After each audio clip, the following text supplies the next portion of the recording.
அன்பின் பிதாவே, இந்த நேரத்துக்காக நன்றி செலுத்துகிறோம். மறுபடியும் ஒரு விசை அன்பார்ந்த மக்களோடு சேர்ந்து உம்முடைய சமூகத்தில் ஆண்டவரே தேவனுடைய வார்த்தை தியானிக்கவும் உம்மை ஆராதிக்கவும் துதிக்கவும் நீர் கொடுத்த இந்த நேரத்துக்காக நன்றி செலுத்துகிறேன்.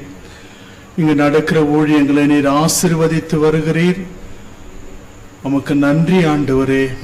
இந்த சுத்தி இருக்கிற கிராமங்களுக்கு தேவ ஒளியானது பிரகாசிக்கும்படியாக இந்த ஊழியத்தின் மூலமாக அநேக ஆத்துமாக்கள் தொடப்படத்தக்கதாக கர்த்தர் உதவி செய்தல் உம்முடைய தாசனை நீர் பலப்படுத்தி உபயோகப்படுத்தும். அன்பார்ந்த சகோதரி சகோதரர்கள் இந்த ஊழியத்தை தாங்கி எவ்வளோ பாரத்தோடு நடத்தி வருகிறார்கள். சுவாமி, நமக்கு நன்றி ஆண்டவரே.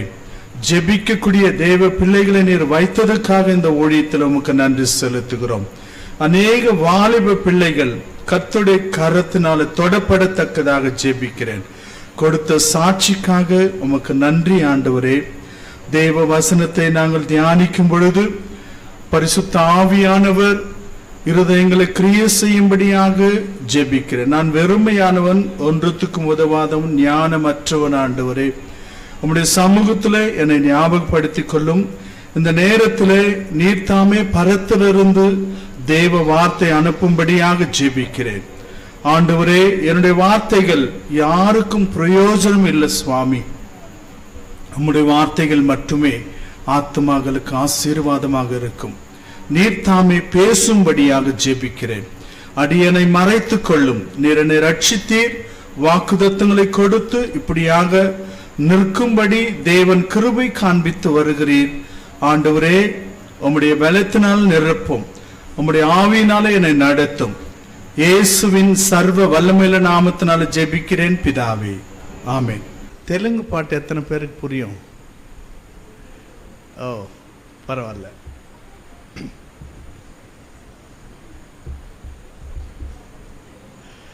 இந்த பாடல் நான் ஒரு வாட்டி ஊழியத்துக்காக ஒங்கோல்ல இருந்து பொதிலி என்ற ஒரு இடத்துக்கு போய்கொண்டிருந்தேன். காரில் போய்கொண்டிருந்தேன். நம்மளுடைய ஆண்டவர் ஒரு கார் கொடுத்தாரு. அந்த காரில் போயிட்டு இருக்கும்பொழுது ஆண்டவர் என்னோடு பேசினார். இந்த ரோடு உனக்கு தெரியுமான்னு கேட்டார். அந்த காரில் போகிற ரோடு உனக்கு தெரியுமான்னு கேட்டார். என்ன ஆண்டவரேன்னு கேட்டேன். அநேக வருஷங்களுக்கு முன்பதாக அந்த ரோடில் நான் செப்பல் இல்லாமல் கிட்டத்தட்ட 60 கிலோமீட்டர் நடந்து போனேன். சின்ன வயசில் ஒரு 7 வயசு 8 வயசு இருக்கும். செப்பல் எல்லாம் மே மாதத்தில் நடந்து போயினேன். பஸ்ஸுக்கு பைசா இல்லை என்னாண்ட. நடந்து போன போது ஆண்டவர் சொன்னார், பாரு உன்னை எப்படி உயர்த்திருக்கிறேன். గడ్డి పువ్వంటి నీవు నాపై కరుణ చూపావయ్యా. గడ్డి పువ్వున్నా தெரியுமா? புல்லு பூவை போன்ற உன் மீது என்னுடைய கிருபையை இரக்கத்தை காண்பிச்சேன். உன்னை நடந்து போன ரோட்டில் நீ என்னை தெரிந்து கொண்டதுனால உன்னை உன்னுடைய சொந்த காரில் கொண்டு போய் கொண்டு இருக்கிறேன். அந்த பாட்டு ரொம்ப ஆழமான கருத்து உள்ளது. ஒன்றுமே இல்லாத உன்னை நான் உன்னை உருவாக்கி இருக்கிறேன் அப்படின்னு சொல்லி ஆண்டவர் சொன்னார். தம்பி இது வேண்டாம் தம்பி, வேண்டாம் தம்பி, இது போதும் போதும் போதும், ஓகே இது வேண்டாம், எடுத்துருங்க. அந்த பக்கம் எங்கன்னா வைங்க, காற்று வராத இடத்துல. அதனால ஆண்டவர் நம்மளை உயர்த்தக்கூடிய தேவன். அவரை விசுவாசிக்கிறது மட்டும் நம்ம தெரிஞ்சுக்கினா போதும். இன்னைக்கு நிறைய பேர் வார்த்தை கேட்குறாங்க, தேவனை விசுவாசிக்க முடியல. விசுவாசம்னா என்னன்னு தெரியல நிறைய பேருக்கு. விசுவாசம்னா என்ன சொல்லுங்களேன், ஒரு கேள்வி கேட்குறேன். விசுவாசம்னா என்ன சொல்லுங்க, பரவாயில்ல. ரொம்ப தொலைவாக இருக்கிறீங்க, கொஞ்சம் முன்னாடி வந்தால் நல்லா இருக்கும்னு நினைக்கிறேன் நான். எல்லாரும் எழுந்துச்சு நிற்போமா ஒரு வாட்டி. తల్లిలా లాలించును, తండ్రిలా ప్రేమించును, లాలించును. எல்லாரும் முன்னாடி வாங்க. తల్లిలా లాలించును, తండ్రిలా ప్రేమించును, ముదిమి వచ్చు వరకు ఎత్తుకొని ముద్దాడును, చంకబెట్టుకొని కాపాడును. యేసయ్యా తల్లిలా లాలించును, తండ్రిలా ప్రేమించును, తండ్రిలా లాలించును, తండ్రిలా ప్రేమించును.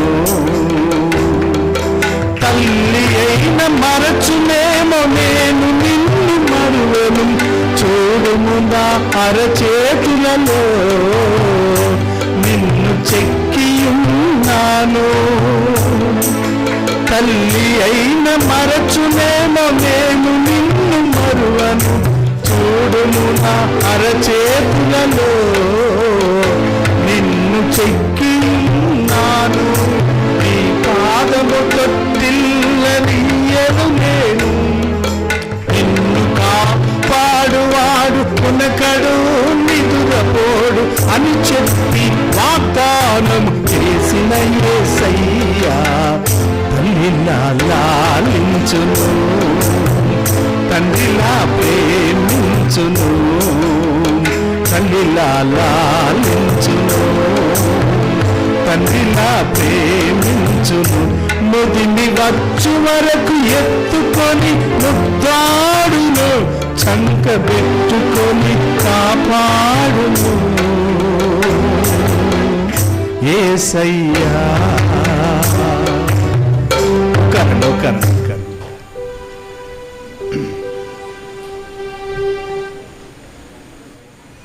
நாம் வேதத்திலிருந்து ஒரு வசனத்தை வாசிப்போம்.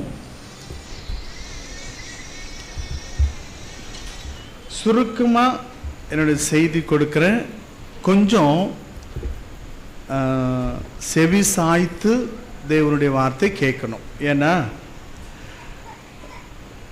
சரியா நம்ம கேட்கலன்னா கர்த்தருடைய வார்த்தையை நாம் விளங்கி கொள்ள முடியாது, இல்லைங்களா? அதனால நீங்க சரியானபடி உங்களுடைய மனதை வைத்து இந்த வசனத்தை கேட்கும்போது மட்டுமே நாம் கர்த்தருடைய வார்த்தையை புரிந்து கொள்ள முடியும். ஏன்னா நம்ம நிறைய வேதத்தை வாசிக்கிறோம், ஆனால் கர்த்தருடைய வார்த்தையை நாம் இருதயத்தினால உணர முடியாது. உணராததுனால தேவனுடைய வார்த்தை நமக்கு புரியாது. உணரும் போது மட்டுமே புரியும். விதைக்கிற ஊமானத்தில் ஊமையில் ஆண்டவர் சொன்னார், வார்த்தை கேட்டு உணராதவன் எங்க விழுந்த விதைக்கு ஒப்பா இருக்கிறான்? வழி அருகே விழுந்தவனுக்கு ஒப்பா இருக்கிறான். பிசாசு வந்து அந்த விதையை எடுத்துக்கொண்டு போயிடும்.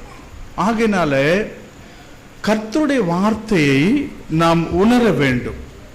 அப்பதான் தேவ வார்த்தை நம்முடைய வாழ்க்கையில நமக்கு பலன் கொடுக்கும். நம்ம வேதத்தை வாசிக்கலாம், வந்து வார்த்தை கேட்கலாம், அதெல்லாம் நெல்லத்தான். ஆனால் தேவனுடைய வார்த்தையை நாம் உணரும் போது மட்டுமே அது நம்மளுடைய இருதயத்தில் தங்கும்.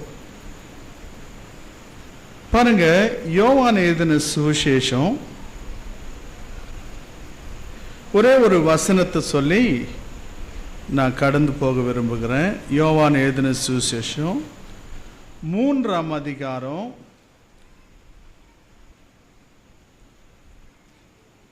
13ஆம் வசனத்திலிருந்து 20ஆம் வசனம் வரைக்கும் நம்ம வாசிக்கலாம். பரலோகத்திலிருந்து இறங்கினவரும் பரலோகத்திலிருந்து இறங்கினவரும் பரலோகத்திலிருந்து வருகிறவருமான மனுஷகுமாரனே அல்லாமல் பரலோகத்துக்கு ஏறினவன் ஒருவனும் இல்லை. சர்ப்பமானது மோசேயினால் வனாந்திரத்திலே உயர்த்தப்பட்டது போல மனுஷகுமாரனும் தன்னை விசுவாசிக்கிறவன் எவனோ கெட்டு போகாமல் நித்திய ஜீவனை அடையும்படிக்கு உயர்த்தப்பட வேண்டும். தேவன் தம்முடைய ஒரே பேரான குமாரனை விசுவாசிக்கிறவன் எவனோ, தம்முடைய ஒரே பேரான குமாரனை விசுவாசிக்கிறவன் எவனோ அவன் கெட்டு போகாமல் நித்திய ஜீவனை அடையும்படிக்கு அவரை தந்தருளி இவ்வளவாய் உலகத்தில் அன்பு கூர்ந்தார். உலகத்தை ஆக்கினைக்குள்ளாக தீர்க்கும்படி தேவன் தம்முடைய குமாரனை உலகத்தில் அனுப்பாமல் அவராலே உலகம் ரட்சிக்கப்படும்படியாக அவரை அனுப்பினார். அவரை விசுவாசிக்கிறவன் ஆக்கினைக்குள்ளாக தீர்க்கப்படான். விசுவாசியாதவனோ தேவனுடைய ஒரே பேரான குமாரனுடைய நாமத்தில் விசுவாசம் உள்ளாதவனாய் இருந்தபடியினால் அவனை ஆக்கினைக்கு உட்பட்டாயிற்று. ஒளியானது உலகத்திலே வந்திருந்தும் மனுஷனுடைய கிரியைகள் பொல்லாதவைகளாய் இருக்கிறபடியினால் அவர்கள் ஒளியை பார்க்கிலும் இருளை விரும்புகிறதே அந்த ஆக்கினை தீர்ப்புக்கு காரணமாய் இருக்கிறது. பொல்லாங்கு செய்கிற எவனும் ஒளியை பகைக்கிறான். தன் கிரியைகள் கண்டிக்கப்படாதபடிக்கு ஒளியினிடத்தில் வராதிருக்கிறான். சத்தியத்தின்படி செய்கிறவனோ தன் கிரியைகள் தேவனுக்குள்ளாய் செய்யப்படுகிறது என்று வெளியாகும்படிக்கு ஒளியினிடத்தில் வருகிறான் என்றார். ஆண்டவராகிய இயேசு பேசின வார்த்தைகள், நிக்கோதேமோடு ஆண்டவர் பேசின வார்த்தைகள் இவைகள். அற்புதமான ஒரு வார்த்தை என்ன என்றால் 14ஆம் வசனத்தை மறுபடியும் ஒரு விசை வாசிப்போம். சர்ப்பமானது மோசேயினால் வனாந்திரத்தில் உயர்த்தப்பட்டது போல மனுஷகுமாரனும் தன்னை விசுவாசிக்கிற எவனும் அவன் கெட்டு போகாமல் நித்திய ஜீவனை அடையும்படிக்கு உயர்த்தப்பட வேண்டும். இங்கே மோசே வனாந்தரத்தில் சர்ப்பத்தை உயர்த்தினார். அவ்வண்ணமாகவே மனுஷகுமாரனும் உயர்த்தப்பட வேண்டும். அதாவது அவரை விசுவாசிக்கிறவன் கெட்டு போகாதபடிக்கு இயேசுவை காணும்படியாக மனுஷகுமாரன் உயர்த்தப்பட வேண்டும் என்று ஆண்டவர் சொல்லுகிறார். ஆண்டவர் மரிப்பதற்கு முன்பதாகவே இந்த காரியத்தை சொல்லுகிறதை நாம் பார்க்கிறோம். விசுவாசிக்கிறவன், அந்த விசுவாசம் என்ற வார்த்தை இந்த இடத்துல ரொம்ப அதிகமாக அழுத்த திருத்தமாக பதியப்பட்டிருக்கிறது. விசுவாசம் அதாவது ஒரு தேவனுடைய வார்த்தை கேட்கிற மக்களுக்கு, தேவனுடைய வார்த்தை வாசிக்கிற மக்களுக்கு, தேவனுடைய ஆலயத்துக்கு வருகிற மக்களுக்கு விசுவாசம் தேவை. விசுவாசம் இல்லாமல் தேவனுக்கு பிரியமாய் ஜீவிப்பது கூடாத காரியம். விசுவாசம் வேண்டும். எப்படிப்பட்ட விசுவாசம் இருக்கணும்?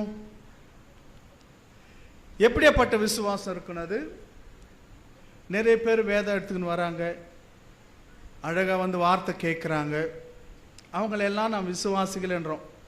சபை போதகர் என்ன பண்ணுவாருன்னா, எங்கன்னா வழியில் பார்த்தா எங்களுடைய விசுவாசி இவருங்க அப்படின்னு சொல்கிறாங்க இல்லைங்களா? நம்ம சொல்லுவோம் விசுவாசிகள். விசுவாசம் என்பது எப்படி இருக்கணும்? ஒரு மனுஷனுக்கு, ஒரு தேவ பிள்ளைக்கு எப்படி இருக்கணும் விசுவாசம்? நம்ம விசுவாசத்தை பற்றி நிறைய எடுக்கலாம். பைபிள் வேதத்தில் நிறைய காரியங்கள் இருக்கலாம். ஆனால் விசுவாசம் எப்படி இருக்கணும்னா அது கிரியைகளோடு சேர்ந்து இருக்கணும். விசுவாசம் எப்படி இருக்கணுமா? கிரியை இல்லாத விசுவாசம் எப்படி இருக்குமா? அது செத்தது. அது இருந்தும் பிரயோஜனம் இல்லை, இல்லைங்களா? இருந்தும் பிரயோஜனம் இல்லை, ஆனா விசுவாசி, இல்லைங்களா? இன்னைக்கு நிறைய பேர் என்ன நினைக்கிறாங்கன்னா, கொஞ்சம் காணிக்க கொடுத்தா போதும், கொஞ்சம் வார்த்தை கேட்டா போதும், நாங்க விசுவாசின்னு நினைக்கிறாங்க. ஆனால் வேதம் என்ன சொல்லுகிறது என்று நாம் சரியாக உணர வேண்டும், இல்லைங்களா? நான் கொஞ்சம் சீக்கிரமாக போகிறேன், ஏன்னா எனக்கு டைம் கொடுத்துருக்குறாங்க, அந்த நேரத்துக்கு நான் முடிக்கணும். உங்களுக்கு புரிஞ்சாலும் புரியலனாலும் அது புரிகிற மாதிரி நான் சுருக்கமாக சொல்லி முடிச்சிடுறேன். சரி, எபிரியர் 11ஆம் அதிகாரம் 4ஆம் வசனத்தை வாசிங்க தயவு செஞ்சு. எபிரியர் விசுவாசத்தினாலே ஆபேல் காயினுடைய பலியிலும் மேன்மையான பலியை தேவனுக்கு செலுத்தினான். படிமா, மறுபடியும் படிமா. விசுவாசத்தினாலே ஆபேல் காயினுடைய பலியிலும் மேன்மையான பலியை தேவனுக்கு செலுத்தினான். அதனாலே அவன் நீதிமான் என்று சாட்சி பெற்றான்.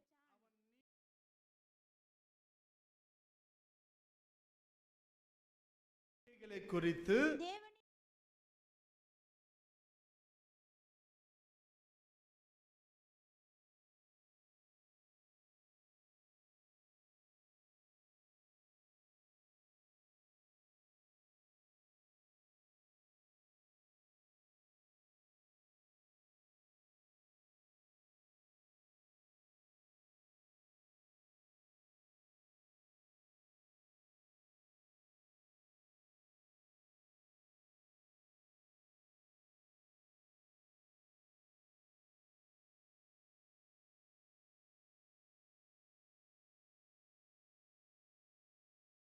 பலி கொண்டு வந்தான்.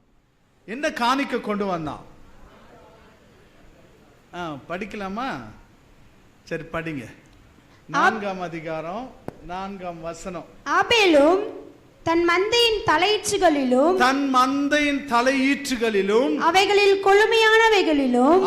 கொழுமையானவைகளிலும் சிலவற்றை கொண்டு வந்தான். ஆபேலையும் அவன் காணிக்கையையும் கர்த்தர் அங்கீகரித்தார். மறுபடியும் ஒரு விஷயம் வாசிங்க அந்த வார்த்தையை. ஆபேலும் தன் மந்தையின் தலையீற்றுகளையும் அவைகளில் கொழுமையானவைகளிலும் சிலவற்றை கொண்டு வந்தான். ஆபேலையும் அவன் காணிக்கையையும் கர்த்தர் அங்கீகரித்தார். ஆபேலையும் சொல்லுங்க, ஆபேலையும் தன் காணிக்கையும் கர்த்தர் அங்கீகரித்தார். யார் பலி செலுத்தினது? ஆபேல் பலி செலுத்தினா முதல்ல தேவன் ஆபேலை அங்கீகரித்தான். ஏன்னா விசுவாசத்தினாலே ஆபேல் தேவனுக்கு காணிக்கை கொண்டு வந்தான். ஆபேலையும் அவனுடைய காணிக்கையும் அங்கீகரித்தார். இன்னைக்கு நம்ம என்ன செய்யறோம்னா, காணிக்கையை மட்டும் தான் தேவனுக்கு செலுத்துறோம். ஆனா கர்த்தர் என்ன எதிர்பார்க்கிறார் என்றால், ஆபேலை முதல் அர்ப்பணிக்க வேண்டும். முதலாவது ஆபேல் தன்னை அர்ப்பணித்துக் கொண்டான். இதுதான் விசுவாசம். ஆபேலையும் அவனுடைய காணிக்கையும் தேவன் அங்கீகரித்தார். இன்னைக்கு நிறைய பேர் என்ன செய்யறாங்கன்னா, நாங்க எல்லாவற்றும் கொடுக்கிறோம் தேவனுக்கு, ஆனா நாங்க மட்டும் ஓரம் ஒதுங்குறோம், இல்லைங்களா? இன்னைக்கு அப்படியே இருக்குது விசுவாசிகளுடைய வாழ்க்கை. சர்ச்சுக்கு காணிக்க வேணுமா கொடுக்கிறோம். இந்த ஆலயத்தை கட்டுறாங்களா, இந்த காசு வாங்கிக்கிங்க. நாங்க வர்றோமோ வரலையோ காணிக்க கொடுக்கிறோம். தேவன் எதை எதிர்பார்க்கிறார் என்றால், உன்னுடைய காணிக்கையை பார்க்க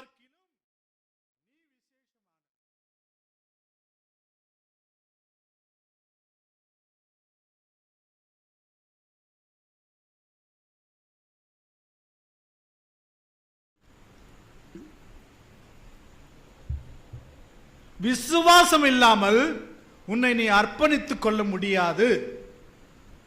ஆகையினால் தான் இங்கே 4ஆம் வசனம் என்ன சொல்லுகிறது என்றால், எபிரேயர் 11ஆம் அதிகாரம் 4ஆம் வசனம் என்ன சொல்லுகிறது? விசுவாசத்தினாலே ஆபேல் காயீனுடைய பலியை பார்க்கிலும் மேன்மையான பலியை கொண்டு வந்தான். அதனாலே விசுவாசத்தினாலே அவனுக்கு விசுவாசம் இருந்தது.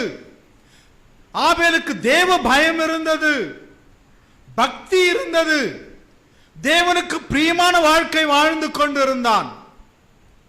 ஆகையினால் தான் காயினை பார்க்கிலும் ஆபேல் விசேஷித்த பலியை காணிக்கை கொண்டு வந்தான். கொழுமையானவைகள், முதலீட்டானவைகள். உனக்கு விசுவாசம் இருக்கும் என்றால் தேவனுக்கு விசேஷித்த காணிக்கை கொடுக்க நீ விரும்புவாய். ஆபேல் காணிக்கை மட்டுமல்ல, தன்னைத்தான் அர்ப்பணித்துக் கொண்டான். ஒரு கிறிஸ்துவனுடைய வாழ்க்கையில முதலாவது நடக்க வேண்டிய காரியம் என்னவென்றால் தன்னைத்தான் அர்ப்பணித்துக் கொள்ள வேண்டும். ஆபேல் தன்னைத்தான் கர்த்தருக்கு அர்ப்பணித்துக் கொண்டதினாலே ஆபேலையும் அவனுடைய காணிக்கையும் தேவன் ஏற்றுக்கொண்டார். முதலாவது நம்மை தேவன் விரும்புகிறார், நம்மளுடைய காணிக்கை அல்ல. இன்னைக்கு நிறைய பேரை பார்த்திருக்கிறேன் நான், காசு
அது பிரயோஜனமற்றது.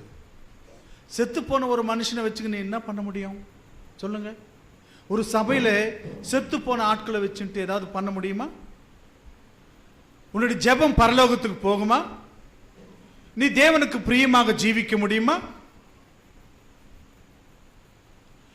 இன்னைக்கு சபைகளில் செத்த மக்கள் கிடக்கிறார்கள், ஜீவன் இல்லை, ஆனா விசுவாசி.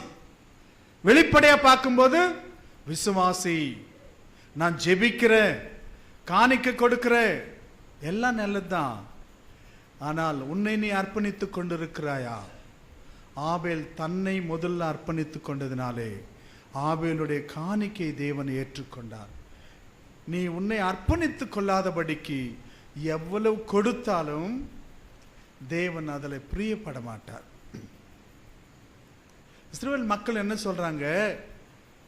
நாங்க எல்லாம் கொடுப்போம். பாருங்க, மீகா 6ஆம் அதிகாரம் 6ஆம் வசனத்திலிருந்து வாசிங்க.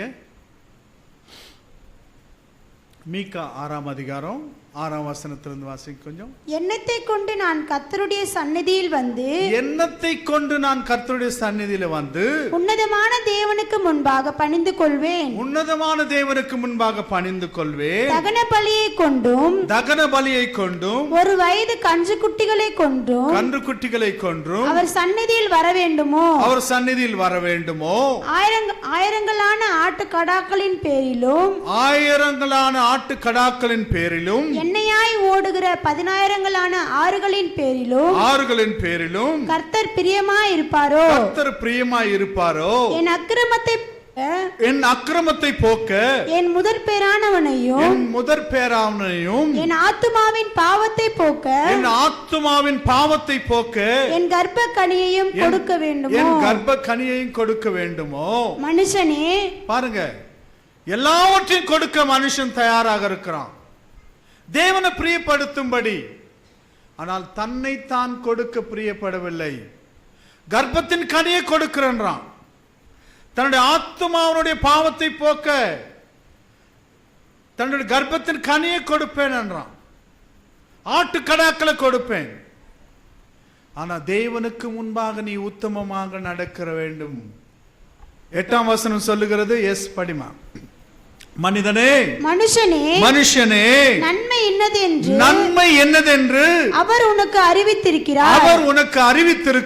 நியாயம் செய்து இரக்கத்தை சிநேகித்து உன் தேவனுக்கு முன்பாக மனத்தாழ்மையாய் நடப்பதே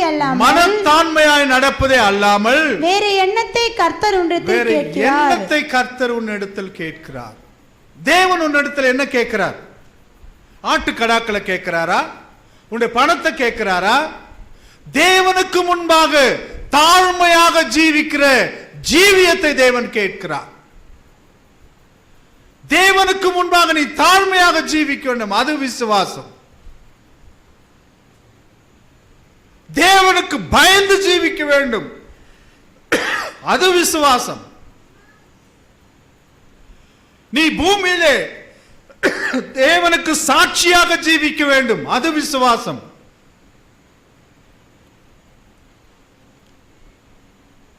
நீ ரட்சிக்கப்பட வேண்டும் என்றால், நீ நித்திய ஜீவனை அடைய வேண்டும் என்றால், தேவனுக்கு முன்பாக தாழ்மையாக நடப்பது தேவன் பிரியப்படுகிறார். தேவன் இதை தானே உன்னிடத்தில் கேட்கிறார். இன்னைக்கு உலகத்துல புறஜாதி மக்களை போல கிறிஸ்தவர்களும் மாறிவிட்டார்கள். கிறிஸ்தவர்களும் போய் மொட்டை அடிச்சுக்கிறாங்க. அந்த விஜயவாடால குணதலா அப்படின்னு சொல்லி ஒரு இடம் இருக்கு. அங்க போய் மொட்டை அடிச்சுட்டு வராங்க. திருப்பதி போய் மொட்டை அடிச்சுட்டு வர்ற மாதிரி. முடி வளரன்னு தானே மொட்டை அடிக்கிறீங்க. முடி வளரலன்னா யாராவது மொட்டை அடிப்பாங்களா? சொல்லுங்க பார்க்கலாம். இப்படி தந்திரமான காரியங்களை கையாளுறாங்க. எங்க இந்த நாட்டில் இருக்கிற முடியை தேவன் கேட்பாராங்க? அது விசுவாசமா? தேவனுக்கு முன்பாக நீ தாழ்மையாக ஜீவிக்க வேண்டும். மனத்தாழ்மை உனக்குள்ள காணப்பட வேண்டும். ஆகையினால விசுவாசம் என்பது என்னது என்று நாம் தெரிந்து கொள்ள வேண்டும். 6ஆம் வசனம் வாசிங்க. எபிரேயர் 11ஆம் அதிகாரம் 6ஆம் வசனம். விசுவாசம் இல்லாமல் தேவனுக்கு பிரியமாய் இருப்பது கூடாத காரியம். விசுவாசம் வேணுங்க. தேவனுடைய ஆலயத்தில் வந்து வார்த்தை கேட்கிற மக்களுக்கு விசுவாசம் தேவை. தேவனுக்கு நீ பிரியமாக ஜீவிக்க வேண்டும் என்றால் விசுவாசம் வேணும். அந்த விசுவாசம் எப்படி இருக்கணுமா? ஏனென்றால் தேவனிடத்தில் சேருகிறவன் அவர் உண்டென்றும். முதலாவது தெரிஞ்சுக்கிங்க. நீ தேவனுடைய ஆலயத்துக்கு வரனா, கர்த்தருடைய வார்த்தை நீ கேட்கிறனா, அவர் இருக்கிறார் என்பதை முதலாவது நீ விசுவாசிக்க வேண்டும். சர்ச்சில் இருந்து வெளியே போனவொடனே தேவன் இருக்கிறாரா இல்லையா? சில பேருக்கு நிறைய சந்தேகம். இப்படி போதிக்கிறாங்களே, இதெல்லாம் உண்மைதானா?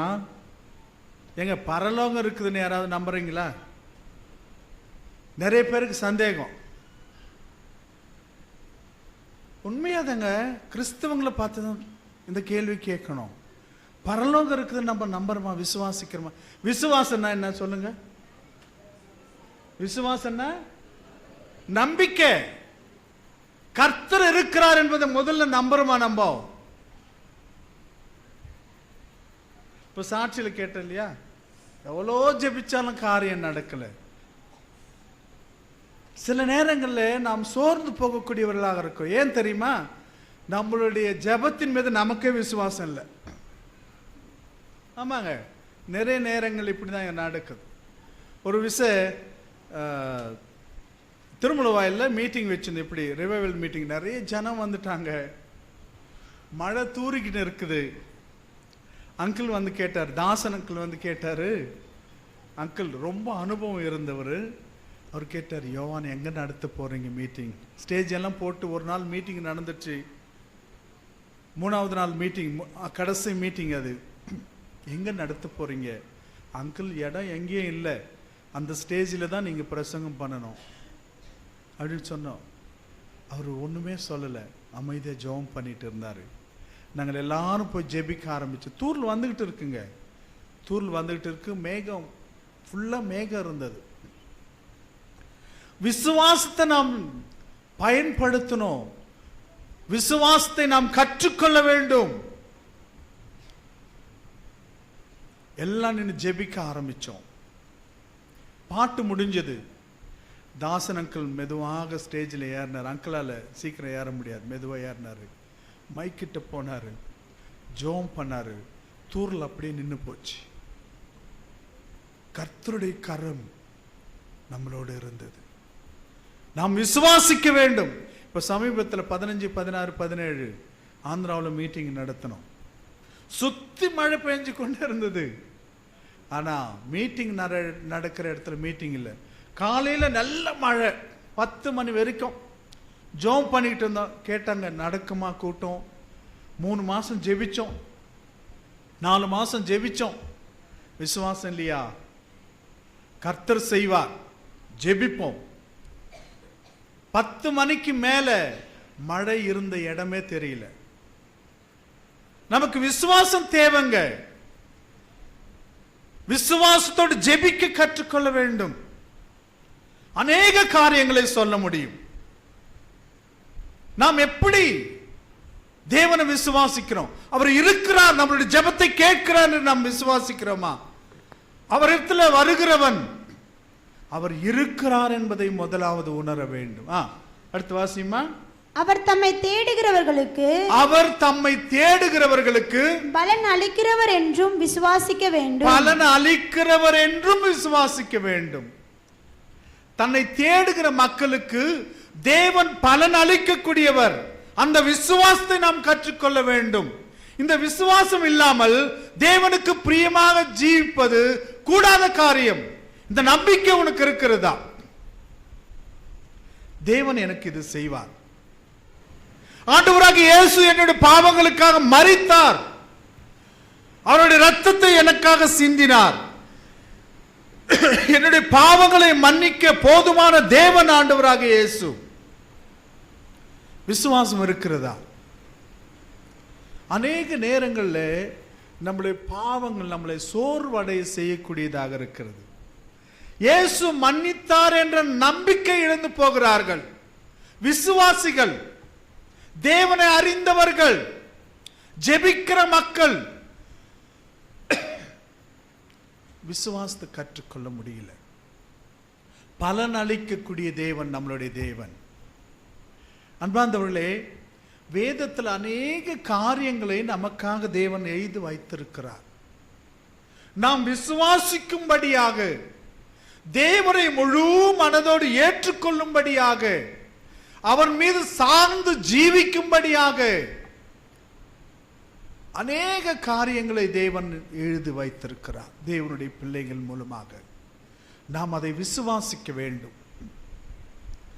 அடுத்த வாசியமா.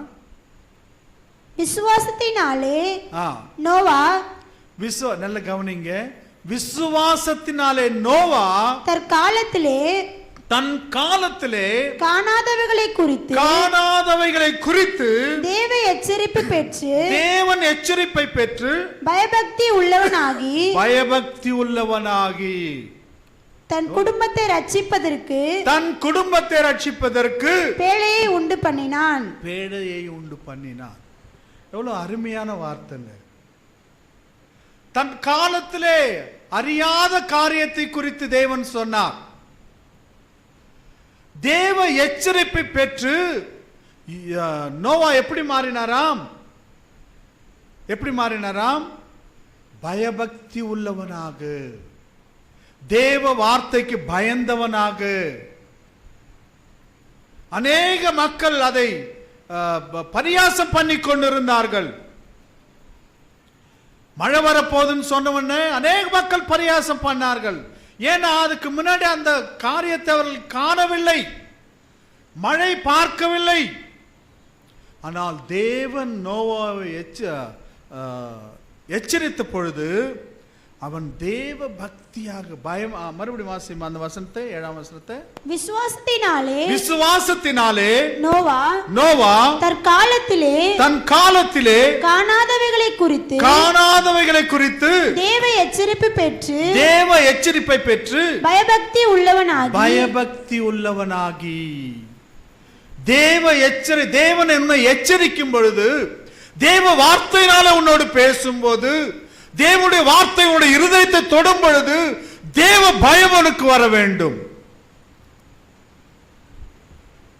நோவா தேவ பயத்தை பெற்றுக் கொண்டான். இது கர்த்தருடைய வார்த்தை. எத்தனை பேர் நாம் விசுவாசிக்கிறோம்? இது கர்த்தருடைய வார்த்தை. தேவன் என்னோடு பேசுகிறார். வாலிப பிள்ளைகளே, தேவன் உங்களோடு பேசும்போது தேவ பயத்தை நீங்கள் பெற்றுக்கொள்ள வேண்டும். தேவனுக்காக ஜீவிக்க கற்றுக்கொள்ள வேண்டும். கர்த்தருடைய வார்த்தையை மதிக்கிறது இல்லை. நோவாவை தேவ எச்சரிப்பு பெற்ற போது அவன் தேவ பக்தி உள்ளவனாக, பயமுள்ளவனாக மாறினான். அதுக்கு முன்னாடி எப்பவுமே பார்க்கலங்க மழை. ஆனாலும் இது தேவனுடைய வார்த்தை. ஒருவனும் கெட்டு போகாதபடிக்கு ஆண்டவராக இயேசுவை நீ விசுவாசிக்க வேண்டும். நம்முடைய ஆதி மூத்தவர்கள், தேவ மனிதர்கள், தேவ பக்தர்கள் நமக்கு விசுவாசத்தை கற்றுக் கொடுக்கிறார்கள். கர்த்தருடைய வார்த்தையினாலே தேவ எச்சரிப்பு பெற்ற போது அவன் தேவ பயத்தை பெற்றுக்கொண்டான் என்று வேதம் சொல்லுகிறது. உனக்கு விசுவாசம் இருக்கும் என்றால் கர்த்தருடைய வார்த்தை கேட்கும் போது நீ பயபக்தியோடு கேட்பாய். கர்த்தர் உன்னோடு பேசும்போது கீழ்ப்படிவாய். கீழ்ப்படிதல் விசுவாசத்தினுடைய ஒரு அடையாளமாக இருக்கிறது. நிறைய பேர் கீழ்ப்படிறதுக்கு மனசே இருக்காது. தன்னுடைய குடும்பத்தை காத்துக் கொண்டான். குடும்பம் சாகாதபடிக்கு ஒரு பெரிய அழிவிலிருந்து காப்பாற்றப்பட்டான். விசுவாசம். நாம் விசுவாசத்தை பெற்றுக்கொள்கிறோமா? தேவ சமூகத்தில் கர்த்தருடைய வார்த்தை கேட்கிறோம். எந்த அளவுக்கு கீழ்ப்படுகிறோம், எந்த அளவுக்கு கீழ்ப்படுகிறோம், எந்த அளவுக்கு கர்த்தருடைய வார்த்தைக்கு நாம் பயப்படுறோம். நாம் ஜாக்கிரதையாக இருக்க வேண்டும். டைம் ஆயிடுச்சு. நிறைய காரியங்கள் இருதயத்தில் இருக்கு, ஆனால் பேச முடியாது. பாருங்க, 31ஆம் வசனத்துக்கு வருவோம். விசுவாசத்தினாலே 9ஆம் வசனத்தை வாசிமா. விசுவாசத்தினாலே அவன் வாக்குத்தத்தம் பண்ணப்பட்ட தேசத்திலே பரதேசியை போல சஞ்சரித்து அந்த வாக்குத்தத்தத்திற்கு உடன் சுதந்திரராகிய ஈசாக்கோடும். 8ஆம் வசனத்தையும் வாசி. விசுவாசத்தினாலே ஆபிரகாம் தான் சுதந்திரமாக பெறப்போகிற இடத்திற்கு போகும்படி அழைக்கப்பட்ட போது கீழ்ப்படிந்தான். தான் சுதந்திரிக்கிற தேசத்துக்கு போகும்படியாக அழைக்கப்பட்ட பொழுது அவன் என்ன செய்தான்? ஆபிரகாம் கீழ்ப்படிந்தான். விசுவாசம் இருக்கும் என்றால் கீழ்ப்படிதல் உனக்குள்ள காணப்படும். விசுவாசம் இருக்கும் என்றால் தேவனுக்கு பயப்படுகிற பயம் உனக்குள்ள இருக்கும். விசுவாசம் இருக்கும் என்றால் கீழ்ப்படிதல் உனக்குள்ள காணப்படும். தேவன் அழைத்த போது அவன் கீழ்ப்படிந்தான். கீழ்ப்படிதல் மிகவும் முக்கியமானது. நீ உயர போக வேண்டும் என்றால், ஆவிக்குரிய ஜீவியத்தில் உயர போக வேண்டும் என்றால் கீழ்ப்படிதல் தேவை. இன்னைக்கு அநேக மக்களுக்கு கீழ்ப்படிதல் இல்லை. கீழ்ப்படிதல் இல்லாமல் தங்களை தாங்களே உயர்த்தி கொள்ளுகிறார்கள். அன்பாந்தவர்களே, ஜாக்கிரதையாக நாம் இருக்கணும். பிசாசானவன் வஞ்சிக்கக்கூடியவனாக இருக்கிறான். உனக்குள்ள தவறான எண்ணங்களை கொண்டு வந்து பிசாசானவன் அழிக்கும்படியாக பார்க்கிறான். கீழ்ப்படியாமை என்கிற ஒரு வார்த்தை பிசாசுக்கு உரியது. அவன் கீழ்ப்படியாததினாலே கர்த்தர் அவனை அங்கிருந்து வெட்டினார், பூமியில விழுந்தான். அவன் கீழ்ப்படிதல் இல்லை. இன்னைக்கு நிறைய சபைகள்ல கீழ்ப்படியாமை கொண்டு வருகிறார். நான் என்ன இவருக்கு கீழ்ப்படுகிறது, இவர் சொன்னா நான் கீழ்ப்படியணுமா? உன்னுடைய வாழ்க்கையில் ஆசீர்வாதத்தை இழந்து போவாய். ஆண்டவராகிய இயேசு பிதாவின் சித்தத்தை செய்யும்படியாக பூமியிலே கீழ்ப்படிதல் கற்றுக்கொண்டார் என்று வேதத்தில் நாம் பார்க்கிறோம். கீழ்ப்படியே மேல் படிக்கு போக உனக்கு உதவியாக இருக்கும். ஆபிரகாம் கீழ்ப்படிஞ்சான். சீக்கிரமா நான் போயிடுறேன், நிறைய இருக்கு, எல்லாத்தையும் சொல்ற. 31ஆம் வசனம் வாசிமா. விசுவாசத்தினாலே ராகாப் என்னும் வேஷை வேவுக்காரரை சமாதானத்தோடு ஏற்றுக்கொண்டு கீழ்ப்படியாதவர்களே கூட சேதமாகாதிருந்தாள். கீழ்ப்படியாமை இருக்கிற மக்களோடு சேதமாகாதபடிக்கு அவருடைய விசுவாசம் அவளை காப்பாற்றியது. அவளை மட்டுமல்ல, ராகாபை மட்டுமல்ல, தன்னுடைய குடும்பம் முழுவதும் ரட்சிக்கப்பட்டது. விசுவாசத்தினாலே நீ கெட்டு போகாமல் இருப்பாய். ராகாப் வேசேன்னு சொல்லி பைபிள் சொல்லுது. பைபிள்ல அவளுக்கு கொடுத்த டைட்டில் என்ன? வேசை. அவளுக்குள்ள விசுவாசம் இருந்தது. தேவ காரியங்களை பார்க்கும்போது அவளுடைய இருதயம் நடுங்கியது. வேவுக்காரரை சமாதானத்தோடு சேர்த்து கொண்டால் கர்த்தருடைய பயம் அவளுக்குள்ள வந்தது. அவள் சொல்லுகிறாள், இந்த தேசத்தை தேவன் உங்களுக்கு கொடுக்க போகிறார். அந்த நேரத்தில் நான் அழிந்து போகாதபடிக்கு, நான் மட்டுமல்ல, என்னுடைய உறவினர்கள், என்னுடைய சகோதரர்கள், என்னுடைய பெற்றோர்கள் அழிந்து போகாதபடிக்கு எங்களை நீங்கள் காப்பாற்ற வேண்டும். விசுவாசம். நீ பாவியாக இருந்தாலும் கூட தேவனை நீ விசுவாசிப்பாய் என்றால், தேவனிடத்தில் நம்பிக்கையாய் இருப்பாய் என்றால், தேவனை பற்றிக் கொள்வாய் என்றால் நீ ரட்சிக்கப்படுவாய். ஆமன் பாந்தவர்களே, ஒரு வேசை ரட்சிக்கப்பட்டால் காரணம் என்ன? விசுவாசம். அவளுக்குள்ள விசுவாசம் இருந்தது. 24ஆம் வசனம் வாசிமா. விசுவாசத்தினாலே மோசே தான் பெரியவனான போது பார்வோனுடைய குமாரத்தின் மகன் எண்ணப்படுவதை வெறுத்து அநித்தியமான பாவ சந்தோஷங்களை அனுபவிப்பதை பார்க்கிலும் தேவனுடைய ஜனங்களோடு துன்பத்தை அனுபவிப்பதே தெரிந்து கொண்டு இனி வரும் பலன் மேல் நோக்கமாயிருந்து எகிப்தில் உள்ள பொக்கிஷங்களிலும் கிறிஸ்துவின் நிமித்தம் வரும் நிந்தையே பாக்கியம் என்று எண்ணினான். உனக்கு விசுவாசம் இருக்கும் என்றால் இந்த உலகத்தினுடைய சுகபோகங்களை நீ வெறுப்பாய், கர்த்தருக்காக ஜீவிப்பாய். அதுதான் ஆசீர்வாதம். மோசே பார்வோனுடைய குமாரத்தினுடைய மகன் என்று கூப்பிட அவன் விரும்பல. தேவனுடைய பிள்ளைகளோடு இருப்பதை விரும்பினான். ஆமாங்க, இன்னைக்கு உலகத்தில் அநேக காரியங்கள் நம்மளை இழுத்து கொண்டு இருக்கிறது. இங்க ஓட்டு நடந்தது. இது ஆந்திரா தானே? ஆந்திரா ஓட்டு காசு கொடுத்தாங்களா?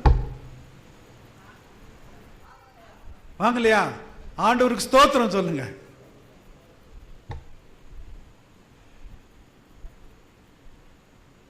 நாம் தேவனுக்காக நிற்க வேண்டும். தேவன் நம்மளோடு இருக்க வேண்டும் என்றால் நமக்கு விசுவாசம் தேவை. அநித்தியமான காரியங்களை நேசிக்கிறதை நாம் விட வேண்டும். தேவனுடைய பிள்ளைகளோடு பாடுகளை அனுபவிக்க நாம் கற்றுக்கொள்ள வேண்டும். இயேசுவுக்காக பாடுகளை அனுபவிக்க வேண்டும். அதுதான் விசுவாசங்க. அதான் விசுவாசம். ஆண்டவராக இயேசு சொன்னார் பாருங்க, மத்தேயு எழுதின சுவிசேஷம் 5ஆம் அதிகாரம் 11ஆம் வசனம் வாசிங்க. மத்தேயு 5:11 வசனம். என் நிமித்தம் உங்களை நிந்தித்து துன்பப்படுத்தி பலவித தீமையான மொழிகளையும் உங்கள் பேரில் பொய்யாய் சொல்வார்களானால் பாக்கியவான்களாய் இருப்பீர்கள். சந்தோஷப்பட்டு களி கூறுங்க.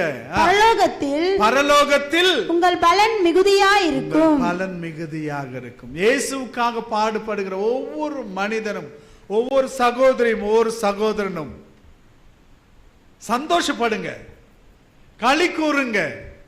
ஏன் தெரியுமா? பரலோகத்தில் உங்களுக்காக ஆண்டவராக இயேசு ஆயத்தப்படுத்தின வெகுமானம் எவ்வளவு விலையேற பெற்றதோ தெரியாது. நம்ம ரொம்ப கஷ்டப்படுறோம். பக்கத்து வீட்டில் யாராவது ஏதாவது சொல்லிட்டா, இல்லை பக்கத்தில் விசுவாசி ஏதாவது ஒரு சின்ன வார்த்தை சொல்லிட்டாங்கன்னா போதும், உடனே கஷ்டப்படுவாங்க இல்லைங்களா? இயேசுக்காக சகிக்க நாம் கற்றுக்கொள்ள வேண்டும். இந்த அதிகாரத்தில் முடிக்கும் போது நல்ல அழகாக முடிக்கிறார். தேவனுக்காக நாம் சகிக்க வேண்டும். உலகத்தினுடைய பாவ காரியங்களை நேசிக்கதை பார்க்கிலும் தேவனுடைய பிள்ளைகளை நேசித்ததாக மோசே கூறுவதை பார்க்கிறோம். உன்னதமான இடத்துல இருக்கிறதை பார்க்கிலும் தேவனுடைய பிள்ளைகளோடு இருப்பது, கிறிஸ்துவுக்காக பாடுகளை அனுபவிப்பதே மேன்மையாக மோசே எண்ணினார். எவ்வளவு பெரிய ஆசீர்வாதம்! தேவன் எவ்வளவு உயர்த்தினார் மோசே, எவ்வளவு உயர்வாக உயர்த்தினார். மோசேவை குறித்து தேவன் கொடுத்த சாட்சி. என்னாகமம் 12ஆம் அதிகாரம் 3ஆம் வசனம் வாசிங்க.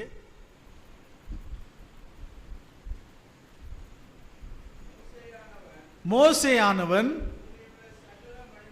பூமியில உள்ள சகல மனிதரிலும் மிகுந்த சாந்த குணமுள்ளவனாயிருந்தான். எப்படி இருந்தார மோசே? அற்புதமான சாட்சி. தேவனே சாட்சி கொடுக்கிறாருங்க. யாருக்கிட்ட? மிரியாம் கிட்டையும் ஆரோன் கிட்டையும் ஆண்டவர் பேசுறாரு. நீங்க என்ன நினைக்கிறீங்க என்னுடைய தாசனாகிய மோசேவை குறித்து? ரொம்ப உங்களுக்கு இலக்காரமா போயிடுச்சோ? மோசேவின் மூலம் தான் கர்த்தர் பேசுவார் என்று சொல்லுகிறீர்களே. 4ஆம் வசனம் வாசிங்க பிரதர். சடுதியிலே கர்த்தர் மோசேயையும் ஆரோனையும் மிரியாமையும் நோக்கி நீங்கள் மூன்று பேரும் ஆசாரிப்பு கூடாரத்துக்கு புறப்பட்டு வாருங்கள் என்றார். 3 பேரும் போனார்கள். கர்த்தர் மேகத்தூணில் இறங்கி கூடார வாசலிலே நின்று ஆரோனையும் மிரியாமையும் கூப்பிட்டார். அவர்கள் இருவரும் போனார்கள். அப்பொழுது அவர் என் வார்த்தைகளை கேளுங்கள்.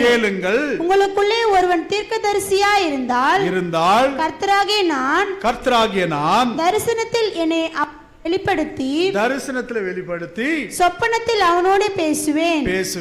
என் தாசனாகிய மோசேயோ அப்படிப்பட்டவன் அல்ல. என் வீட்டில் எங்கும் அவன் உண்மை உள்ளவன். மோசேவை குறித்து தேவன் கொடுத்த சாட்சி, என் வீட்டில் உண்மையுள்ளவன். அன்பார்ந்தவர்களே, நாம் தேவனுடைய வீட்டில் உண்மையா இருக்கிறோமா? தேவனுக்காக உண்மையா ஜீவிக்கிறோமா? கொஞ்ச காலம் இந்த உலகத்தில் இருக்க போறோம். தேவனுடைய வீட்டில் உண்மையா ஜீவிக்க நாம் கற்றுக்கொள்கிறோமா? உண்மையாக ஜீவித்தான் மோசே. தேவனுக்காக நாம் எப்படி ஜீவிக்கிறோம்? விசுவாசத்தோடு ஜீவிக்கிறோம். 9ஆம் வசனத்தையும் வாசிமா. கர்த்தருடைய கோபம் அவர்கள் மேல் 8ஆம் வசனம் வாசிங்க. 8ஆம் வசனம். நான் அவனுடன் மறைபொருளாக அல்ல, முகமுகமாகவும் பிரதிச்சயமாகவும் பேசுகிறேன். அவன் கர்த்தரின் சாயலை காண்கிறான். அவன் கர்த்தரின் சாயலை காண்கிறான். அவன் கர்த்தருடைய சாயலை காண்கிறான். மோசே இந்த உலகத்தை காணல, தேவனுடைய சாயலை பார்த்து கொண்டிருந்தான். நாம் எப்படி ஜீவிக்கிறோம்? தேவ சமூகத்தில் விசுவாசத்தோடு ஜீவிக்கிறோமா? உலகத்தை வெறுத்து ஜீவிக்கிறோமா? இல்லை உலகத்தையும் நேசித்து கொண்டு இருக்கிறோமா? எவன் இந்த உலகத்தை நேசிக்கிறானோ அவன் தேவனுக்கு சத்துருவாக இருக்கிறான் என்று வேதம் சொல்லுகிறது. தேவனுக்காக ஜீவிக்க வேண்டும், விசுவாசத்தோடு ஜீவிக்க வேண்டும்.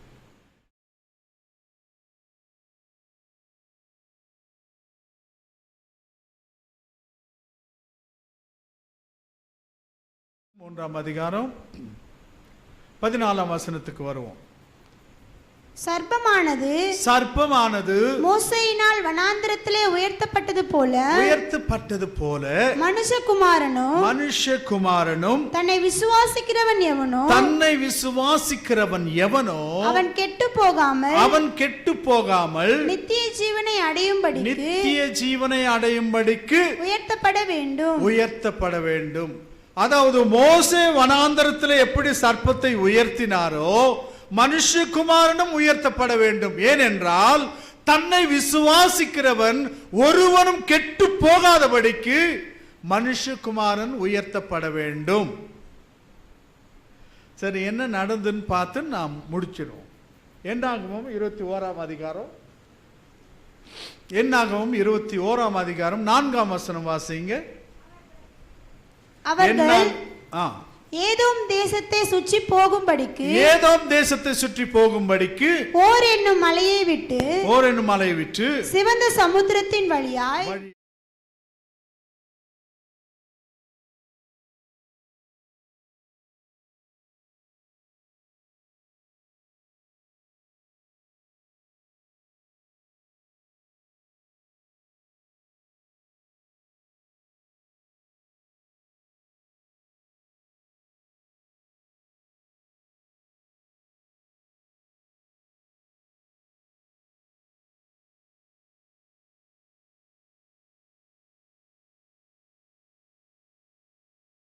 தேவனுக்கு விரோதமாக தேவன் மீது முறுமுறுக்கிற மக்கள் இருந்தார்கள். பாலும் தேனும் ஓடுகிற தேசத்திலே காலடி வைக்க மாட்டீர்கள் என்று தேவன் சொன்னார். யார் முறுமுறுக்கிறாங்களோ, யார் தேவனுடைய வார்த்தைக்கு விரோதமாக பேசிக்கொண்டிருக்கிறார்களோ அவர்கள் ஒருவரும் வாக்குத்தத்தம் செய்யப்பட்ட தேசத்துக்கு போவதில்லை என்று தேவன் எகிப்தில் புறப்படும் போதே சொன்னார். இந்த மக்கள் வனாந்தரத்திலே வரும் பொழுது எப்ப பார்த்தாலும் முறுமுறுக்கிற சுபாவம். ஏன் எங்களை கொண்டு வந்தீங்க? இந்த வனாந்தரத்தை சாகும்படியாக நீங்க கொண்டு வந்தீங்களா? சாப்பாடு இல்லை, தண்ணி இல்லை, எகிப்தில் கல்லறை இல்லைன்னு எங்களை கொண்டு வந்தீங்களா? அதுக்காக ஆண்டவர் கொண்டு வந்தாரு. அவங்கள தேவன் தம்முடைய வல்லமையுள்ள கருத்தினால் வெளியே கொண்டு வந்தார். அந்த மக்கள் விசுவாசிக்கல. பாலும் தேனும் ஓடுகிற தேசத்தை தேவன் நமக்கு கொடுக்கிறேன் என்று சொன்னாரே, இது தேவனுடைய வார்த்தை என்று விசுவாசிக்கவில்லை. அவர்கள் தேவனுக்கும் தேவனுடைய தாசனாகிய மோசேவுக்கும் விரோதமாக பேச ஆரம்பித்தார். என்ன பேசினாங்களா? நாங்கள் வனாந்திரத்திலே சாகும்படி நீங்கள் எங்களை எகிப்து தேசத்திலிருந்து வரப்பண்ணினது என்ன? இங்கே அப்பமும் இல்லை, தண்ணீரும் இல்லை.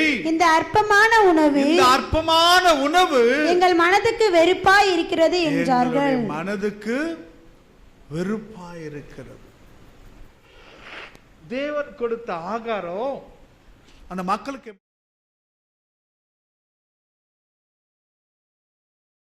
அநேக மக்கள் தேவனுடைய ஆசீர்வாதங்கள் எழுந்து போகிறதுக்கு காரணம் இதுதான்.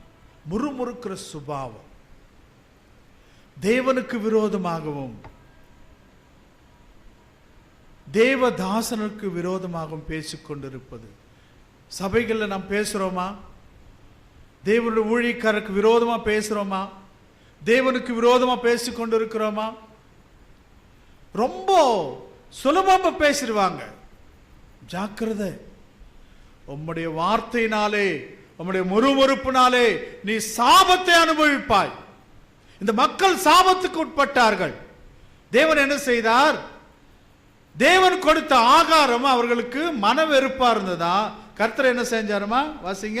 அப்பொழுது கர்த்தர் கொள்ளிவாய் சர்ப்பங்களை ஜனங்களுக்குள்ளே அனுப்பினார். முறுமுறுத்த உடனே கொள்ளிவாய் சர்ப்பங்கள் வந்தது. இஸ்ரவேல் மக்களை கடி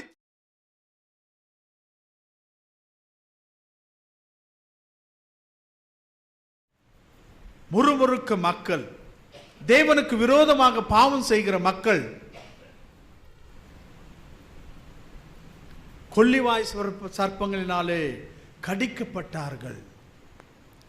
அந்த மக்கள் என்ன உணர்ந்தார்களாம்? எஸ், வாசிமா. அவைகள் ஜனங்களை கடித்ததினாலே இஸ்ரவேலருக்குள்ளே அநேக ஜனங்கள் மரித்து போனார்கள்.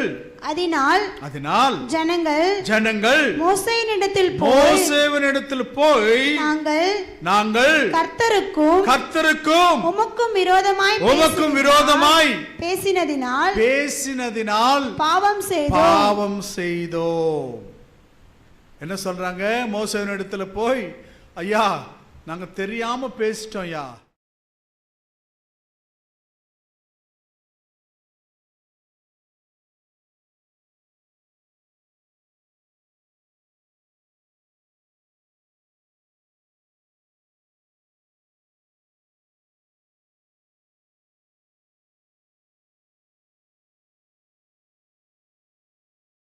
ஊழியத்துக்கு விரோதமாக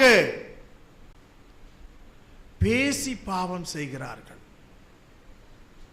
ஆகையினாலே இந்த சர்ப்பங்கள் எங்களை விட்டு நீங்கும்படி நீங்கள் கர்த்தரிடத்தில் வேண்டிக் கொள்ளுங்கள் என்று மோசேவினிடத்தில் போய் சொன்னார்கள். மோசே அடுத்த வசனம் வாசிமா. அப்பொழுது கர்த்தர் மோசேயை நோக்கி நீ ஒரு கொள்ளிவாய் சர்ப்பத்தை உருவத்தை செய்து அதை ஒரு கம்பத்தின் மேல் தூக்கி மேல் வை. கடிக்கப்பட்டவன் எவனோ அவன் அதை நோக்கி பார்த்தால் பிழைப்பான் என்றால். எவன் சர்ப்பத்தினால கடிக்கப்படுகிறானோ, எவன் பாவம் செய்து சர்ப்பத்தினால தீண்டப்படுகிறானோ, எவனுக்குள்ள விஷம் இருக்கிறதோ, எவனுக்குள்ள பாவம் இருக்கிறதோ, அவன் அந்த கொள்ளிவாய் சர்ப்பத்தை நிதானித்து பார்க்கட்டும், அதை நோக்கி பார்க்கட்டும், அப்போது அவன் பிழைப்பான். தெலுங்குல நல்லா இருக்கு. தெலுங்கு யாராவது வாசிப்பீங்களா? வாசிக்கிறவங்க இருக்கிறாங்களா?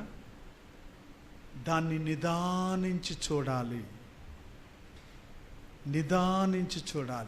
அதை நோக்கி பார்க்க வேண்டும் என்று தமிழில் இருக்கிறது. தெலுங்குல அழகான டிரான்ஸ்லேஷன், நிதானமாக பார்க்கணும். உயர்த்தப்பட்ட சர்ப்பத்தை, உயர்த்தப்பட்ட ஆண்டவராக இயேசுவை, தேவகுமாரனை, சிலுவையை நீ நிதானித்து பார்ப்பாய் என்றால் உனக்குள்ள இருக்கிற பாவ விஷம் உன்னை விட்டு நீங்கும். அது என்னங்க? அது மேஜிக். என்ன மேஜிக் அது? மோசே சொல்றாரு, அதை நிதான் நோக்கி பார்க்கும் பொழுது சர்ப்பத்தினால கடிக்கப்பட்டவன் பிழைப்பான். என்ன எங்க மேஜிக் நடந்து சொல்லுங்க பார்க்கலாம். ஏதாவது புரியுதுங்களா? அதுதாங்க விசுவாசம்.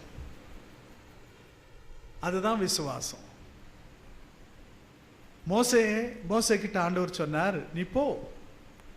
இவங்க என்ன நினைச்சாங்க? மோசே ஜெபிச்சாருன்னா ஆண்டவர் எல்லா சர்ப்பத்தையும் போ சொல்லிடுவாரு, நம்ம எப்போதும் போல இருக்கலாம்னு நினைச்சாங்க. தேவன் அப்படி செய்ய மாட்டார். கொல்லிவாய் சர்ப்பங்களை போக சொல்லல, நீ விசுவாசிக்க வேண்டும். தேவனுடைய வார்த்தை விசுவாசிக்க வேண்டும். உயர்த்தப்பட்ட அந்த சர்ப்பத்தை நீ காண வேண்டும், அதை நோக்கி பார்க்க வேண்டும். இது கர்த்தருடைய வார்த்தை. சில பேர் அதை நோக்கி பார்த்தாங்க, படிச்சாங்க. சில பேர் என்ன நினைச்சாங்க, இந்த பைத்தியக்காரனுக்கு வேற வேலை இல்லை, பாம்பு கடிக்குதியா, பாம்புங்களை விரட்டி விடுனா இந்த சர்ப்பத்தை பார்க்க சொல்றாரு. விசுவாசம் இல்லை. விசுவாசம் இல்லாத மக்கள் அழிந்து போனார்கள்.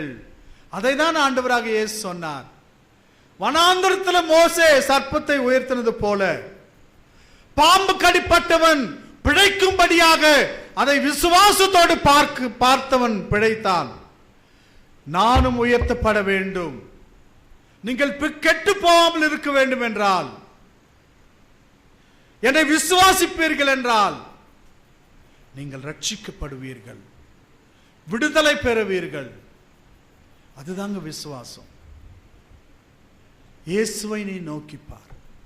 எந்த சூழ்நிலையிலையும் ஆண்டவராக இயேசு, எவ்வளவு சாபம் உனக்குள்ள இருந்தாலும், எவ்வளவு வேதனைகள் உனக்குள்ள இருந்தாலும், சாபத்தினாலே நீ தவித்துக் கொண்டிருந்தாலும், உனக்காக உயர்த்தப்பட்ட இயேசுவை கண்ணோக்கி பார். உனக்கு விடுதலை உண்டு. விசுவாசத்தோடு பார், தேவ பக்தியோடு பார்.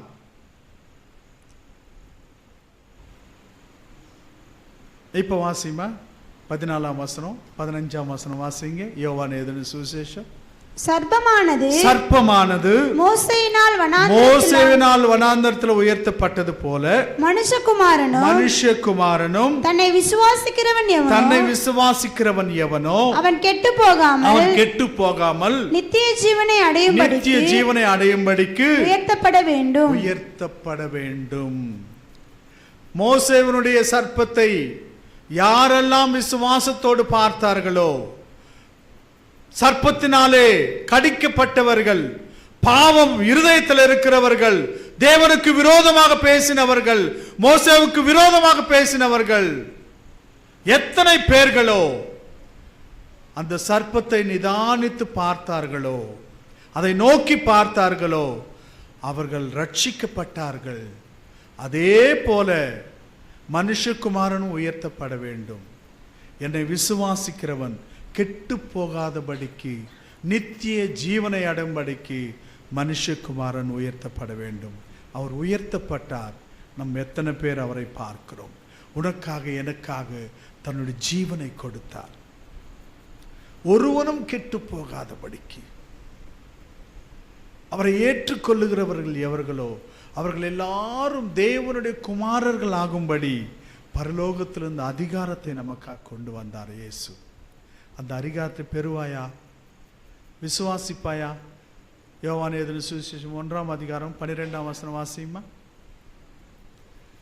அவருடைய நாமத்தின் மேல் விசுவாசம் உள்ளவர்களாய் அவரை ஏற்றுக்கொண்டவர்கள் எத்தனை பேர்களோ அத்தனை பேர்களும் தேவனுடைய பிள்ளைகள் ஆகும்படி அவர்களுக்கு அதிகாரத்தை கொடுத்தார். விசுவாசிக்கிறவர்களுக்கு, இயேசுனுடைய நாமத்தை ஏற்றுக்கொள்ளுகிறவர்களுக்கு, இயேசுவை தம்முடைய சொந்த இரட்சகராக ஏற்றுக்கொள்ளக்கூடிய மக்களுக்கு தேவனுடைய பிள்ளைகளாகும்படி அதிகாரத்தை கொடுக்கிறார். அந்த விசுவாசம் உனக்கு இருக்கிறதா? ஒரு விசை தலைகளை வணங்குவோம். தேவனுக்கு முன்பாக உன்னை தாழ்த்துவாயா? மோசே உயர்த்தின சர்ப்பத்தை எத்தனை பேர் பாம்பு கடித்து மரித்து கொண்டிருக்கிற மக்களுக்கு தேவ வார்த்தை வந்தது. நீங்கள் உயர்த்தப்பட்ட கொல்லிவாய் சர்ப்பத்தை பாருங்கள், அதை நோக்கி பாருங்கள் என்று. அதை விசுவாசத்தோடு பார்த்த மக்கள் ரட்சிக்கப்பட்டார்கள். இயேசுவும் உனக்காக உயர்த்தப்பட்டார். பிதாவாகிய தேவன் ஒருவரும் கெட்டு போகாதபடிக்கு இவ்வளவாய் அன்பு கூர்ந்து தன்னுடைய குமாரனை உனக்காக அனுப்பினார். நீ கெட்டு போகாதபடிக்கு நீ விசுவாசத்தோடு ஜீவிக்கும்படிக்கு, நித்திய ஜீவனை அடையும்படிக்கு இயேசு உனக்காக இந்த பூமியில வந்து மரித்தார், சிலுவையில உயர்த்தப்பட்டார். சிலுவையில இயேசு உனக்காக உயர்த்தப்பட்டார். தாழ்மையாக ஜெபிக்க கற்றுக்கொள். தேவ சமூகத்திலே தேவ பயத்தை பெற்றுக்கொள். நோவா தேவனுடைய எச்சரிப்பு பெற்றவுடனே பயபக்தி உள்ளவனாக தேவனுக்கு முன்பாக காணப்பட்டான் என்று வேதம் சொல்லுகிறது. உன்னை தாழ்த்துவாயா? என்னுடைய பேர் தரிக்கப்பட்ட என்னுடைய ஜனங்கள் தங்களை தாழ்த்தி ஜெபிப்பார்கள் என்றால் பரலோகத்தில் இருக்கிற நான் அவருடைய ஜெபத்தை கேட்பேன் என்று தேவன் சொல்லுகிறார். உன்னுடைய வழிகளை திருத்திக்கொள், உன்னுடைய பொல்லாப்பை விட்டு விலகு. இயேசு உனக்காக மரித்திருக்கிறார்.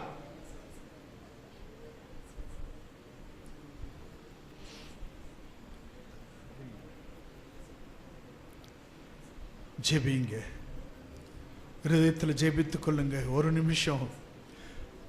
எத்தனையோ வருஷங்களாக வந்து தேவனுடைய வார்த்தை கேட்கிறாய். உனக்குள்ள விசுவாசம் இருக்கிறதா? கர்த்தர் இன்றைக்கு உன்னோடு பேசியிருக்கிறார். கர்த்தர் இன்றைக்கு உனக்காக இந்த செய்தியை கொடுத்திருக்கிறார். இது கர்த்தருடைய வார்த்தை, என்னுடைய வார்த்தை அல்ல. முதல்ல நீ இதை விசுவாசிக்க வேண்டும்.